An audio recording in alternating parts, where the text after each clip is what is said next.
The beer mug shattered against the wooden floor of Murphy's Roadhouse with a sharp crack, freezing the room in an instant. Head snapped toward the source of the sound. "You think you're something special?" Viper Jackson's voice cut through the stunned silence like a blade.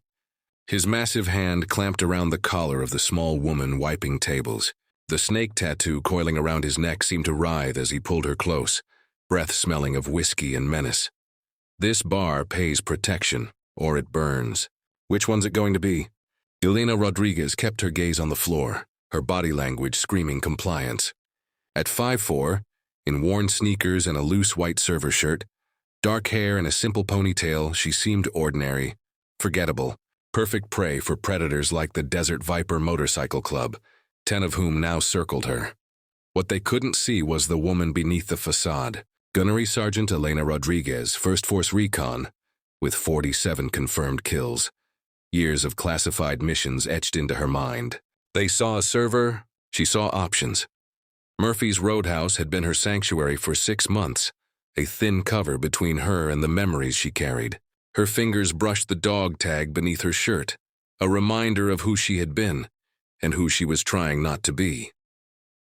The bikers had arrived with a thunder of engines.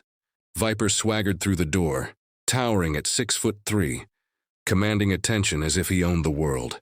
"Murphy's Roadhouse," he announced, surveying the bar. "Nice little operation. Shame if something happened to it." Elena continued folding napkins with military precision, noting the bikers' tactical dispersal pattern, a clear show of dominance, exits covered, intimidation calculated. As she approached with the notepad, the harassment began. Comments, jokes, insinuations, all met with the practiced invisibility of a soldier used to being overlooked in hostile territory. Then Viper demanded to see the owner. Murphy was out of town. The man's friendly facade dissolved, replaced with menace. "This isn't a social call. Every bar from here to San Diego is under our protection. Those that refuse, well, you'll see." Now, as he gripped her collar, Elena assessed the room. She could neutralize Viper in 3 seconds, disable the rest in 5, but that would shatter her carefully constructed identity. "You know your problem, sweetheart?" Viper sneered. "You think you're better than us? Maybe I need to remind you of your place." His hand yanked her shirt with brutal force. The fabric tore, and in that moment the mask slipped. The white shirt parted, revealing a black tank top, and across her back, a story of service and sacrifice, the eagle, globe and anchor of the U.S. Marine Corps, 1st Force Recon emblazoned in bold letters, scars tracing battles she'd survived. The bar fell silent. Veterans gasped audibly. Even the jukebox seemed to pause. Viper froze, his confidence evaporating. "Force Recon," Sheriff Tom Bradley whispered, voice carrying decades of authority. Elena's stance shifted subtly, shoulders squared, chin lifted. "Calm, controlled, deadly. Mr. Jackson," she said, using the man's real name, "I believe you owe me an apology for destroying my property." The bikers stumbled back, their bravado crumbling. Stephen Jackson. Dishonorably discharged, founded this gang. Wanted for arson and assault. "Your area ends here," she continued, each word precise, measured. From the corner, Colonel Mike Harrison, retired Medal of Honor recipient, rose slowly. "Gunny Rodriguez. Operation Phantom Fury, Fallujah, 2004. Recognition flickered across the room. The bikers tried to retreat but found themselves blocked by other patrons. Each a veteran with a presence forged in combat. "Leaving so soon?" a man called. "But you haven't apologized to the lady yet." Viper's face flushed crimson. "We didn't know." "You didn't know," Elena corrected, "that I bled for this country. That I earned respect. That I can hurt you in ways you can't imagine." Her voice held the quiet authority of someone used to life and death decisions. The biker's knees buckled under the weight of that realization. Sheriff Bradley stepped closer. "Miss Rodriguez, would you like to press charges?" Elena shook her head. "No need. They'll leave, and they won't be back." The bikers fled, their motorcycles starting with less swagger than they had arrived with. Through the window, patrons watched them disappear, an unspoken relief filling the room. Colonel Harrison approached, curiosity mingled with respect. "Gunny, what are you doing here? With your record, you could be anywhere." Elena folded her torn shirt with military precision. I've done my time being extraordinary. I wanted to be normal. Serve coffee. Wipe tables. Remember peace, Jake, the bartender, stammered. But you're a hero. I'm not, Elena said softly. Williams and Chen were heroes.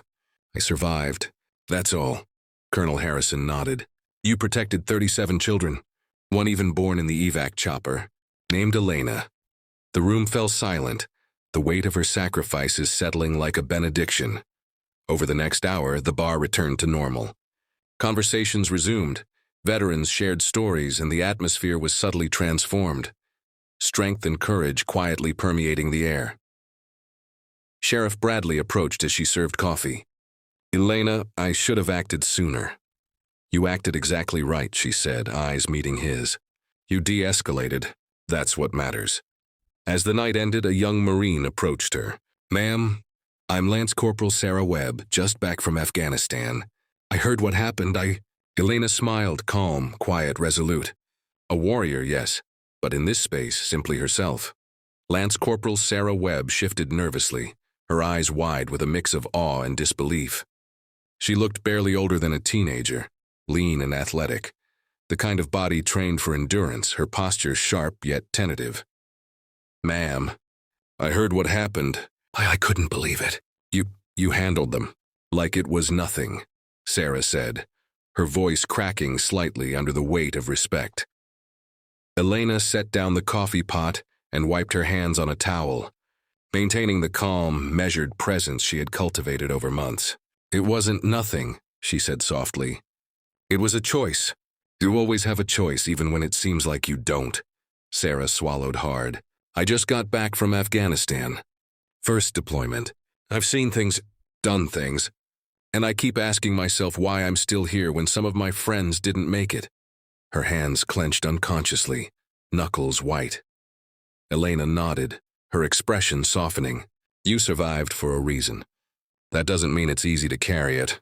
Doesn't mean you won't carry guilt or fear, but it also doesn't mean you're powerless. You're not defined by the things you've seen. You're defined by how you choose to respond. Sarah's eyes flicked to the torn napkin Elena had folded, with the same precision as the night before, now resting on the counter like a small symbol of control amidst chaos.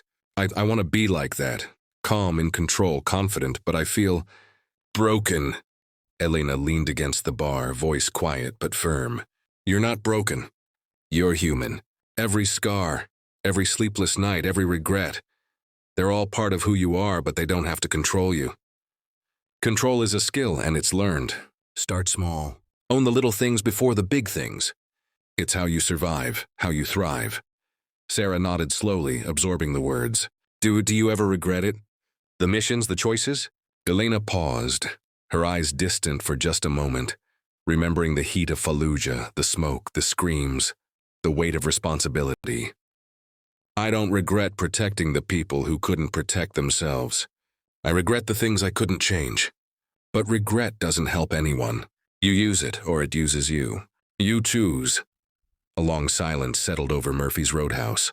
The jukebox had started softly again, the low hum of conversation returning.